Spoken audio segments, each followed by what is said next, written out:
जी हाँ दोस्तों, बिल्कुल सही सुना आपने। जापान ऑफर कर रहा है पैसे लोगों को टोक्यो से बाहर जाने के लिए। तो जापान ऐसा क्यों कर रहा है? आइए आज के इस वीडियो में जानते हैं। जय हिंद दोस्तों, मैं हूं मयूर मोगरे। चलिए शुरू करते हैं। तो यहाँ पर आप देख सकते हो द हिंदू में एक एक्सप्लेन्ड सेक्शन का एडिटोरियल हमें देखने को मिल रहा है कि क्यों जापान ऑफर कर रहा है पैसे टोक्यो से बाहर जाने के लिए।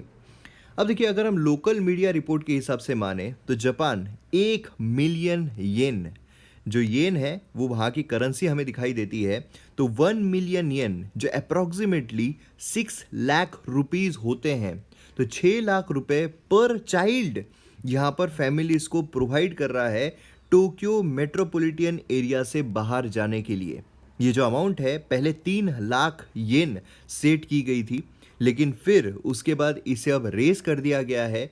तो आप समझ सकते हो कि कितना ज़्यादा ये डेस्परेट है गवर्नमेंट कि जो लोग हैं वो टोक्यो मेट्रोपॉलिटन सिटी जो है वहाँ से बाहर निकले। लेकिन सवाल ये आता है कि ऐसा क्यों किया जा रहा है? क्यों जापान से लोगों को बाहर निकाला जा रहा है? मेट्रोपॉलिटन एरिया जो है वहाँ से बाहर निकाला जा रहा है।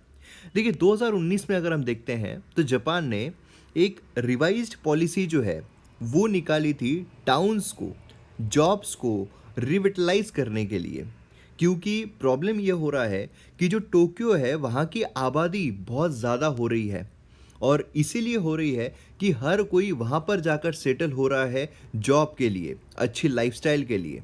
तो इस वजह से जो छोटे एरियाज़ है, जो विलेजेस है, वहाँ की लोक संख्या, वहाँ की जनसंख्या जो है वो कम होती जा रही है। और पॉपुलेशन वहाँ की कम होने की वजह से वहाँ का जो एरिया है वो काफ़ी अंडर डेवलप्ड देखने को मिल रहा है। तो यहाँ पर अगर हम पॉलिसी देखते हैं तो उस हिसाब से टोटल पॉपुलेशन जो है जापान की वो डिक्रीज होने जा रही है अराउंड 90 मिलियन 2060 में। क्योंकि आप सभी को पता है कि जो पॉपुलेशन है जापान की वो एज होती जा रही है, और अगर पॉपुलेशन एजिंग होती है तो जो इकोनॉमिक आउटपुट है वो नहीं निकल पाता है। इससे जापान के पास काफ़ी कम वक्त बचा है कि इकोनॉमिक आउटपुट काफ़ी अच्छे तरीके से निकाल पाए।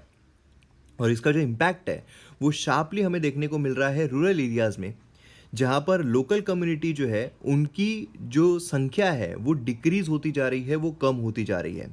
Small scale economic opportunities, local opportunities जो है वो भी वहाँ पर काफ़ी ज़्यादा डिक्लाइनिंग ट्रेंड पर हमें देखने को मिल रही है। और इसकी वजह से एक एडवर्स चेन रिएक्शन जो है वो यहाँ पर हो रही है। मतलब बेसिकली अगर आप देखोगे तो लोग जो है वो बाहर निकलते हैं, उसके वजह से क्या होता है कि लोकल इकोनॉमी जो है वो वहाँ पर डिक्लाइन हो जाती है। अब फ़र्ज़ कीजिए कि कोई अगर विलेज में रह रहा है और अगर विलेज में ही काम करता है तो वहीं के लोगों को और रोज़गार मिल सकता है, वहीं के लोगों की अपॉर्चुनिटीज़, इकोनॉमिक अपॉर्चुनिटीज़ और बढ़ सकती है। लेकिन वो व्यक्ति अगर गांव से बाहर निकल कर किसी सिटी में आता है तो फिर वहाँ पर उस गांव की जो डेवलपमेंट है वो वहाँ पर रुक जाती है। और यही चीज़ जापान के साथ हमें देखने को मिल रही है। अब यहाँ पर जापान के दो प्रो जो सोल्यूशन है बेसिकली इस प्रॉब्लम से रिलेटेड, वो अलग तरीके के हैं। मतलब किस तरीके से? तो यहाँ पर जो टोक्यो है, बेसिकली अगर आप देखोगे टोक्यो जहाँ पर इतनी लोग जो है वो हमें देखने को मिलते हैं, तो वो काफ़ी अर्थक्वेक प्रोन है। और ओवर कॉन्सेंट्रेशन अगर पॉपुलेशन का होता है तो जो इकोनॉमी है वो काफ़ी वल्नरेबल हो जाती है। क्योंकि टोक्यो जो है वही सिर्फ डेवलप हो रहा है, और टोक्यो कितना भी डेवलप हो जाए वहाँ पर आपने देखा है कितने बुरी तरीके से नेचुरल कैलेमिटीज़ आती है, तो सब कुछ तहस नहस हो जाता है। तो इसीलिए बहुत ज़रूरी है कि बाकी जो चीज़ें हैं, बाकी जो एरियाज़ हैं उनको भी काफ़ी ज़्यादा डेवलप किया जाए, तब जाकर ओवरऑल जो जापान है वो यहाँ पर अच्छे तरीके से इक्वली डेवलप हो सकता है। तो इसीलिए ओवर कॉन्सेंट्रेशन जो है टोक्यो में उसे रोकना यहाँ पर ज़रूरी है, और इसके लिए गवर्नमेंट जो है वो इमिग्रेशन सेटलमेंट जो है रूरल एरिया में वो यहाँ पर प्लान कर रही है। और इसके लिए यहाँ पर हेल्दी अमाउंट जो है, पैसा जो है ये यहाँ पर दिया जा रहा है गवर्नमेंट के द्वारा। और दूसरे अगर हम देखते हैं तो लोकल कम्युनिटीज़ जो उनके साथ टाई अप किया जा रहा है, प्रॉफिटेबल इकोनॉमी जो है वो डेवलप की जा रही है, जो वर्क लाइफ है वो यहाँ पर डेवलप की जा रही है। तो ये सारी चीज़ें जो है वो जो जापान गवर्नमेंट है उनके द्वारा किया जा रहा है।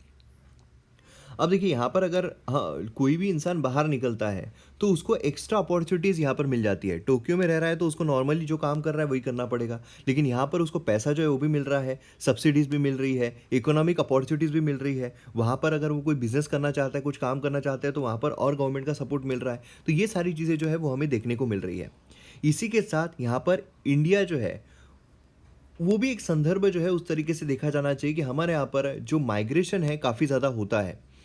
तो माइग्रेशन के लिए हम यहाँ पर जो बड़े-बड़े सिटीज़ हैं, वो यहाँ पर वल्नरेबल हो जाते हैं। और यहाँ पर सिर्फ नेचुरल कैलेमिटीज़ के लिए नहीं, लेकिन जो नॉन स्टेट एक्टर्स हैं, जो टेररिस्ट ऑर्गेनाइजेशंस हैं, उनके द्वारा भी काफ़ी ज़्यादा थ्रेट इन बड़े सिटीज़ को हो जाता है। तो क्या हम यहाँ पर ओवरऑल डेवलपमेंट के लिए जो विलेजेस है, वहाँ पर उनको सुदृढ़ जो है क्या वो बनाया जा सकता है? हालाँकि गवर्नमेंट जो है काफ़ी सारे एफर्ट्स ले रही है, जहाँ पर जो बिज़नेसेस है उनको प्रमोट किया जाता है, लोकल बिज़नेसेस को प्रमोट करने के लिए काफ़ी सारी स्कीम्स जो है वो चलाई जाती है। क्या आप कमेंट सेक्शन में कुछ स्कीम्स के नाम बता सकते हैं? तो इस तरीके से यहाँ पर लोकल विलेज, लोकल एरियाज़ अगर डेवलप होते हैं, तो अपने आप ओवरऑल जो इकोनॉमी है, वो यहाँ पर डेवलप होती है और यही चीज़ यहाँ पर जापान के द्वारा जो है, वो भी की जा रही है। तो मैं उम्मीद करता हूँ आपको वीडियो पसंद आया होगा। पसंद आया तो शेयर ज़रूर कीजिए, सब्सक्राइब कीजिए। मिलते हैं अगले वीडियो में। जय हिंद।